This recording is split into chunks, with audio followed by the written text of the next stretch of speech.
സമാധാന ചർച്ചകളുടെ കേന്ദ്രമായ ഖത്തറിൽ ഇസ്രായേൽ നടത്തിയ വ്യോമാക്രമണം മധ്യപൂർവേഷ്യയിലെ സമാധാന ശ്രമങ്ങൾക്ക് കനത്ത പ്രഹരമാണ് ഏൽപ്പിച്ചിരിക്കുന്നത്. സമാധാന മധ്യസ്ഥൻ എന്ന നിലയിൽ ഖത്തറിന്റെ പരമാധികാരത്തെ മാനിക്കാതെ ഹമാസ് നേതാക്കളെ ലക്ഷ്യമിട്ട് നടത്തിയ ഈ നീക്കം രാജ്യാന്തര നിയമങ്ങളുടെ നഗ്നമായ ലംഘനമാണ്.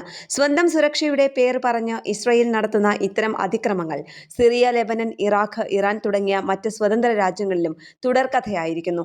രാജ്യാന്തര നിയമങ്ങൾ അനുസരിച്ച് ഒരു രാജ്യം മറ്റൊരു രാജ്യത്തിന്റെ അതിർത്തിയിൽ സൈനിക നടപടികൾ നടത്തുന്നത് അതിന്റെ പരമാധികാരത്തിന്റെ ലംഘനമാണ്. ഖത്തറിന്റെ ആക്രമണം ഇത്തരം നിയമങ്ങളെ വെല്ലുവിളിക്കുന്നതാണ്. അമേരിക്കയുടെ വിശ്വസ്ത പങ്കാളിയായ ഖത്തറിന്റെ മണ്ണിൽ ഇസ്രായേലിന് ആക്രമണം നടത്താൻ അമേരിക്കൻ ഭരണകൂടം പരോക്ഷമായി അനുമതി നൽകിയത് ഖത്തറിനും മറ്റ് അറബ് രാജ്യങ്ങൾക്കും അമേരിക്കയിലുള്ള വിശ്വാസത്തിന് വലിയ കോട്ടമുണ്ടാക്കിയിട്ടുണ്ട്. ഖത്തർ നിലവിലെ സമാധാന ചർച്ചകളിൽ നിന്ന് പിന്മാറിയാൽ അത് മേഖലയിലെ സ്ഥിതി കൂടുതൽ വഷളാക്കും.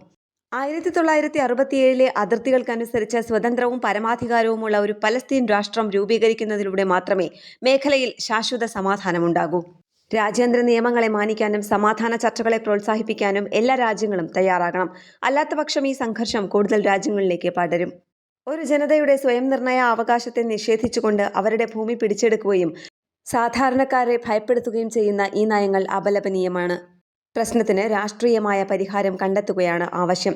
സമാധാന ചർച്ചകൾ പുനരാരംഭിക്കാൻ ലോകരാഷ്ട്രങ്ങൾ മുന്നിട്ടിറങ്ങുകയും എല്ലാ കക്ഷികൾക്കും നീതി ഉറപ്പുവരുത്തുകയും ചെയ്യേണ്ടത് അനിവാര്യമാണ്. എങ്കിൽ മാത്രമേ മധ്യപൂർവേഷ്യയിൽ പ്രതീക്ഷയുടെ പ്രകാശമുണ്ടാകൂ. കേരള പ്രണാമം എഡിറ്റോറിയൽ ചിന്താശകലങ്ങൾ.